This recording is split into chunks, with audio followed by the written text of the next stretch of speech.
Level 1. You are 16. The sky over the city is thick with orange smog, yet Jupiter's bright point is visible through breaks in the clouds. You are reading a well-worn astrodynamics textbook borrowed from the local library, solving a ballistics problem on a scrap of paper by flashlight. Your high school physics teacher, an old engineer who once worked on Saturn V launches, says that space has no room for romanticism. It demands cold, hard mathematics. He doesn't mention that out of 50,000 hopefuls, only a handful make the cut. You don't care about the statistics. You are already hooked on the chilling thrill of the abyss. Level 2. You are 20. As a military academy cadet, you are locked inside a centrifuge capsule at an Air Force base. A force of 6G crushes your chest.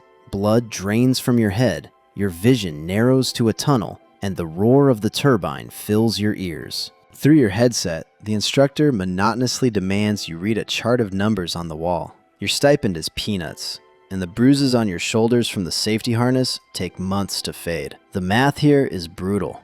A single health issue, and your clearance is revoked forever. At night in the barracks, you cram navigation and aerodynamics using other people's notes because the competition is fierce. You watch the news about the astronaut selection process. Out of 3,000 applications, only 12 are approved. You hang a diagram of the ISS on the wall above your bunk and keep pedaling the exercise bike until you feel sick. Level 3. You are 25. You are at mission control, working a shift as a backup communications operator. The monitors display the cargo spacecraft's telemetry, while the prime crew undergoes preparations just next door. As a systems integration inspector, your salary is $62,000. You spend 12-hour shifts in the simulator, practicing emergency descent procedures for attitude control thruster failures. A teammate suffers a psychosomatic breakdown during a training session in the underwater lab, encased in a 100-kilogram suit, and drops out of the program. You realize that every move you make is under the doctor's microscope. You take out life insurance, knowing that a systems tester's contract leaves no room for error.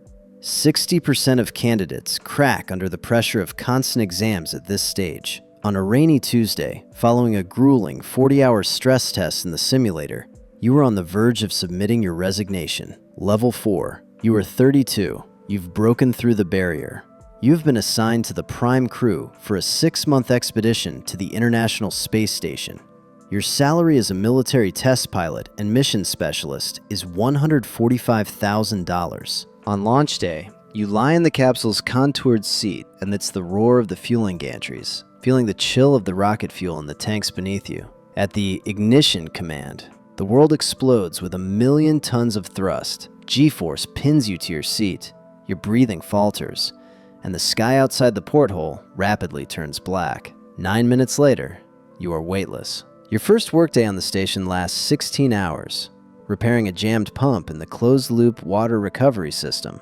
In zero gravity, muscles atrophy and dizziness sets in, yet you tighten bolts blindfolded because millions back on Earth are watching the broadcast. Level 5. You are 40. You have been appointed commander of the 60th expedition to the ISS. Your status has risen. You bear full responsibility for a 6-person crew and a multi-billion-dollar complex. You conduct incredibly complex spacewalks, replacing solar array batteries at the edge of the abyss while continents drift by below at 28,000 kilometers per hour.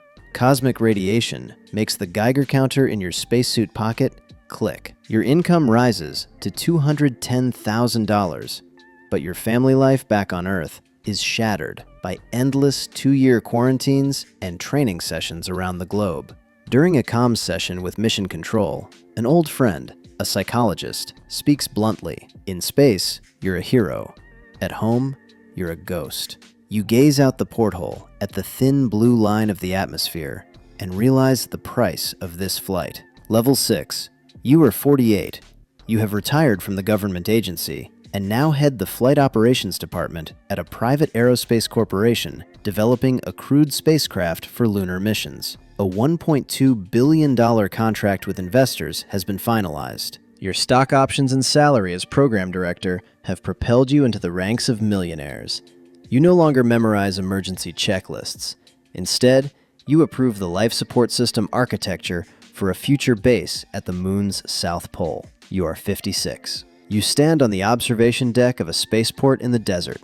A 10-year-old boy in the front row watches, spellbound, as the launch vehicle ascends into the stratosphere, clutching a cheap plastic model in his hand. He doesn't know who you are. He sees only a fiery trail stretching toward the stars. You turn toward your car. Your career is at its peak, and the risks are all behind you. Yet your joints still ache from the strain of the centrifuge. You endured the selection process, isolation, radiation, and the cold of the abyss. You simply refused to give up when the instruments went dark. That was the whole secret.